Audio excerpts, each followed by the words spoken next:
Tapi bukannya Al-Quran itu 80 persenan kebanyakan ngikutin dari Alkitab ya? Sekarang gue peragain nih. Di Quran, ada nggak cerita Nabi Nuh mabok anggur telanjang? Ada nggak cerita di Quran Nabi Daud berzina sama binoran? Ada nggak cerita di Quran Nabi Ayub alaihissalam nyalahin atau menghujat Allah? Di sini semua ada nih. Kalau di sini ada cerita Nabi begitu, di Quran nggak ada cerita Nabi begitu. Kira-kira apakah Quran jiplak ini?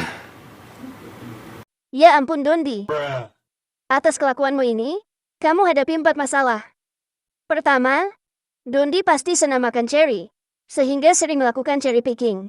Memetik kisah yang dia pilih dan mengabaikan kisah lainnya. Saya coba bandingkan jumlah kata dalam bahasa asli antara Alkitab dan Quran. Ternyata, ketebalan Quran hanya sekitar 15% saja dibanding Alkitab. Sehingga Dondi punya sekitar 85% pilihan untuk dipetik dan menunjukkan kalau Quran beda dengan Alkitab. Hei Kentang, kamu beli mobil yang sama dengan saya ya? Apanya yang sama? Lihat nih. Warnanya beda. Plat nomornya beda. Stikernya beda. Jadi mobil kita beda jauh.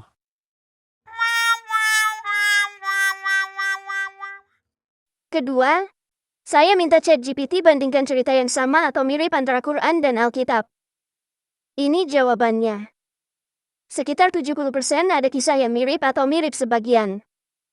Misalnya penciptaan, kisah Nabi Musa dan Firaun, monoteisme, larangan membunuh, Nuh dan Bahtera, Adam dan pohon terlarang, kisah Ibrahim, dan sebagainya.